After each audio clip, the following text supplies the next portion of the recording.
एक बहुत कंजूस आदमी था। गंगा जी नहाने नहीं जाता था इसलिए कि कहीं पंडित कुछ मांग ना ले। एक बार गांव के सब लोगों ने कहा कि सुनो जी, माघ का महीना चल रहा है, सब लोग नहाने जा रहे हैं, तुम भी प्रयागराज चले जाओ, नहा एक डुबकी तो लगाओ, सारी जिंदगी होगी तुम गंगा नहीं नहाए। तो सबने जिद की, पत्नी ने भी कहा जाओ। तो वो चुपके से गया।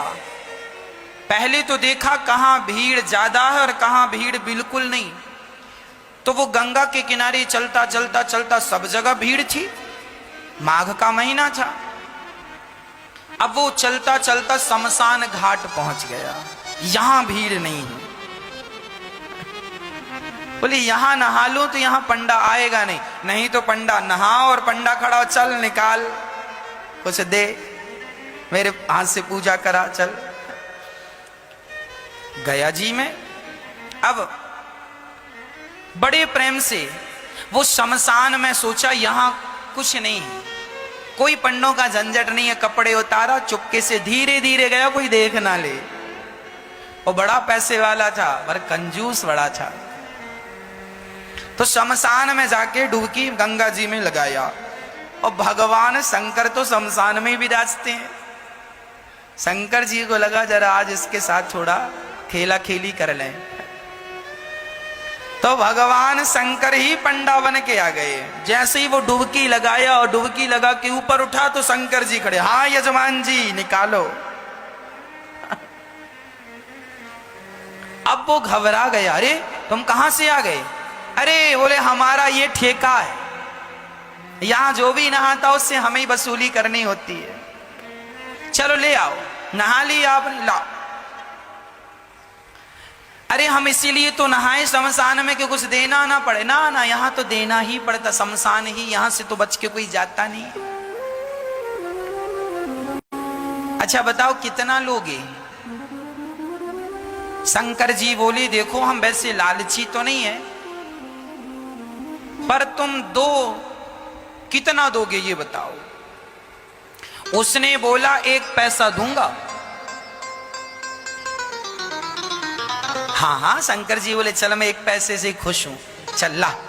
अभी नहीं लाया, कुछ नहीं हूं, उधार 1 पैसा दूंगा, वो भी उधार। तो शंकर जी बोले ठीक है, तो लिखवाओ फिर अपना एड्रेस वगैरह यहाँ। शंकर जी ने रजिस्टर में नोट किया, कहाँ के हो? फलानी गली, मकान नंबर फलाना। हाँ यहाँ के हो? हाँ सही है। हाँ मोबाइल नंबर? नहीं, मोबाइल रखते ही नहीं।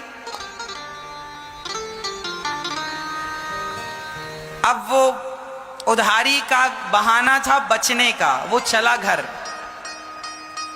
और जैसे ही घर पहुंचा तो शंकर जी तुरंत दरवाजे के पास खड़े हो गए। हाँ यजमान जी 1 पैसा निकालो।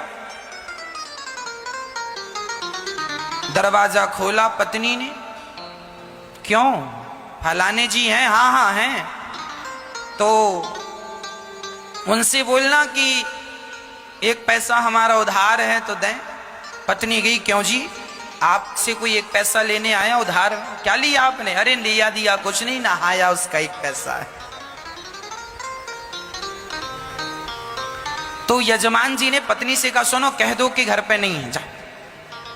अब पत्नी गई, बोले मैं अभी तो कह के आई हूं कि घर। अरे कह देना, मैं भूल गई थी। अच्छा पत्नी गई, सुनो जी महाराज हमारे पति तो घर पे है ही नहीं, कहीं गए। अच्छा कोई बात नहीं, जब तक नहीं है तब तक तुम जो बनाई हो सो दे दो, हम खाएंगे, इंतजार हमारा तो कोई है नहीं, यहीं बैठेंगे। अब पत्नी को लगा हे भगवान ये खाएगा, और तुरंत दौड़ी दौड़ी गई, क्यों जी 1 पैसा नहीं देते तो वो खाने का भी बोल रहा है खाएगा भी। तो यजमान जी बोले अच्छा एक काम करो, बोल दो कि पति की तबीयत खराब है पत्नी फिर गई, सुनो जी हमारे पति की तबीयत खराब हो गई, अभी जाओ बाद में आना। अच्छा तबीयत खराब हो गई? अरे हम डॉक्टर भी हैं, वैद्य भी, लाओ कहां था भाई? अब पत्नी फिर आई, सुनो जी कह रहा तुम्हारा इलाज करेगा बोले इलाज पता नहीं क्या करता है, 1 पैसा तो अभी उतारा नहीं, इलाज करेगा तो पता नहीं कितना पैसा लेता है, इससे इलाज नहीं कराएंगे। अच्छा एक काम करो, कह दो कि पति, कह दो तुम कि हम मर गए। पत्नी ने कहा ये घोर पाप है, अभी आप जिंदा हो और हमसे कह रहे हैं मर गए। हम नहीं कहेंगे कि पति मर गए। अरे एक काम कर, मैं पड़ जाता हूं सांस बंद करके। वो सचमुच लेट गया। अब जब लेट गया तो पति ने कहा सुन ऐसे ना जा, जरा रोती रोती जा। ये सुनेगा कि मर गया तो चला जाएगा, एक पैसा तो बचेगा। अब वो मरने का नाटक किया और पत्नी रोती, महाराज महाराज बीमार थे, पता नहीं क्या हुआ, प्राण निकल गए। अच्छा, शंकर जी बोले मर गया? हाँ। अच्छा एक काम करो, तुम घर में अकेली हो ना? हाँ। बोले मर गया तो उठाएगा कौन? मैं गांव वालों को बुलाता हूं।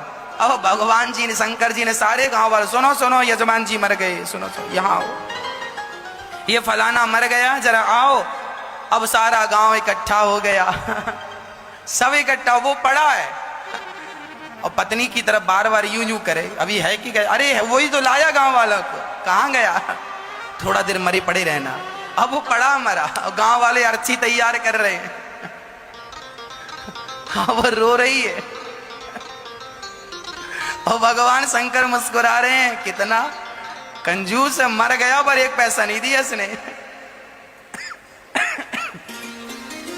अब गांव वाले बोलो देर ना करो, उठाओ। उठा के अर्थी पे, उस पे अर्थी पे रखा। अब ले जाने लगी तो पत्नी ने पकड़ लिया, नहीं मरे नहीं मरे नहीं मरे, मत ले जाओ। अब गांव वाले बोले राम राम, बड़े दुख में इतनी पागल हो गई, कहती है नहीं मरे। हाँ हाँ, दुख में आदमी ऐसी कहता नहीं मरे। अब वो माताएं महिलाएं पकड़ पकड़ के, बहन सब में सब यही कहते नहीं मरे नहीं मरे। तुम सही कह रही हो पर मर गए, अब क्या करोगे? अब उसको पकड़ लिया। अब वो रोती रोती कहे क्यों जी, आप ही क्यों नहीं कह देते हम नहीं मरे? अब गांव की महिलाएं उसको बिठाए और बढ़िया कह रही हैं सुन, सब ऐसे ही करते हैं, जब जिसके घर ऐसा होता ना, तू सच भाव में डूब रही है, मर गए हैं तो तुझे विश्वास नहीं हो रहा, सबको ऐसे ही लगता, किसी को विश्वास होता ही नहीं। अरे हम मजाक नहीं कर रहे, वो नहीं मरे। क्यों जी, आप ही क्यों नहीं कहते कि हम नहीं मरे? पर वो काहे को कहे कि मैं नहीं मरा? उसे लग रहा था कि ये कब जाए और कब मैं उठ के बैठ जाऊं। पर शंकर जी आगे आगे। अब गांव वाले लेके चले। अब ये पत्नी बड़ी परेशान है, भगवान सचमुच ना फूक दें लोग। अब वो शमशान तक पहुंच गया, लेटा लेटा सांस रोक के धीरे धीरे सांस लेता। चिता सजाई गई और चिता पे रखा गया, फिर भी उसने नहीं कहा कि मैं नहीं मरा।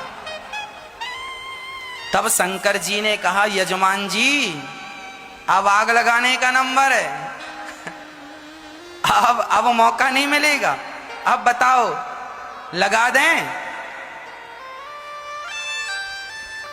फिर भी वो आंख ना खोले। तब शंकर जी समझ गए एक नंबर का कंजूस है ये। तब शंकर जी बोले अच्छा, मैं किसी के भांग धतूरा से प्रसन्न होता हूं, आज मैं तेरी कंजूसी से प्रसन्न हो गया। चल बोल तुझे क्या चाहिए, क्या चाहता है?